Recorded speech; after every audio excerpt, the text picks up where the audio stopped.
Dilema, ki se ves čas postavlja v parlamentu, kako ne bi bilo jasno, kako je s pravnim statusom izvoljenega poslanca, je namreč lažna. Taka dilema bi teoretično lahko obstajala, če o tem ne bi že presojalo Ustavno sodišče Republike Slovenije in pa Evropsko sodišče za človekove pravice v Štrasburu. Vendar sta obe instituciji, ki sta za varovanje človekovih pravic bistveni in zadnja instanca, o tem že odločali, in to ne enkrat, ampak nekajkrat. Naj povem najprej, kakšna je presoja slovenskega ustavnega sodišča. Za uvod, zakaj pri tej zadevi sploh gre, naj citiram ustavno sodnico dr. Sovdat, ki je zapisala že leta 2013. Pasivna volilna pravica s potrditvijo kandidature pomeni, da se ima pravico kot kandidat udeležiti političnega boja za oblast in se je na podlagi volilnih izidov glasov volivcev prerasla v novo kvaliteto, v pridobljen mandat. Zato v takšnem primeru njegova pasivna volilna pravica, ki je prav tako človekova pravica, ki jo zagotavlja drugi odstavek 43. člena Ustave, zajema tudi pravico do izvrševanja tako pridobljenega mandata, torej izvrševanja brez kakršnih koli omejitev. Vendar tukaj ne gre samo za mnenje ene od ustavnih sodnic, ampak je tudi Ustavno sodišče kot celota v svojo odločbo dne 15.12.2011 že v odločbi številka UI 317/11 zapisalo, da pasivna volilna pravica posamezniku zagotavlja, da se lahko pod enakimi pogoji poteguje za izvolitev voljene državne ali lokalne organe in da ima pravica biti voljen, torej pasivna volilna pravica, tudi pravico biti izvoljen, to pomeni pravico do potrditve mandata. In da je tretji vidik, citiram, tretji vidik pasivne volilne pravice pomeni pravico do izvrševanja na volitvah pridobljenega mandata. Torej pravico do izvrševanja brez kakršnih koli omejitev, nevsebinskih, ko se recimo enemu poslancu preprečuje, da bi postal član katerega od delovnih teles, in tudi seveda ne po dolžini, ko se mu hoče že potrjen mandat, potem naknadno odvzeti. To gre za izrecno, jasno in nedvoumno kršitev ustavnega reda Republike Slovenije.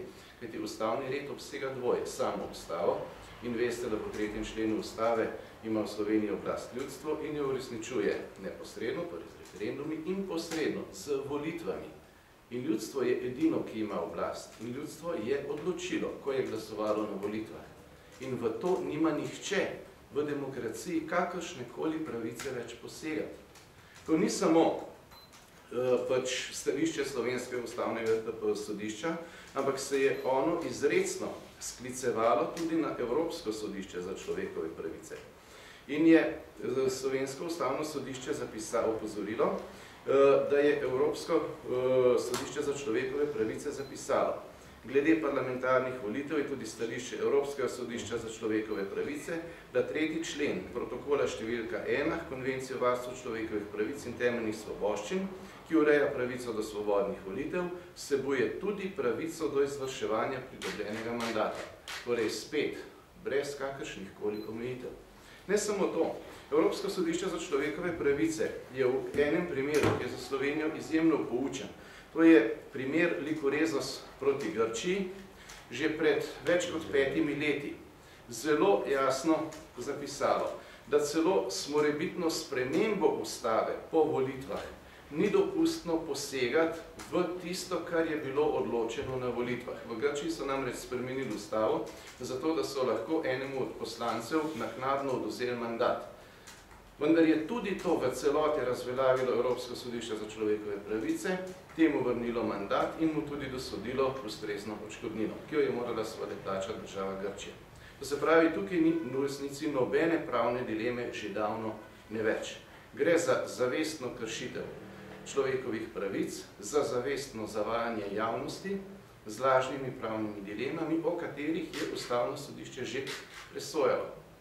In zakaj se to počne? Zato, da se ne opazi, da vlada ne funkcionira, da stranka Mira Cerarja, tisti predvolilni mehurček, že sama razpada in da Slovenija pod vodstvom tranzicijske levice spet vrtoglavo drsi navzdol.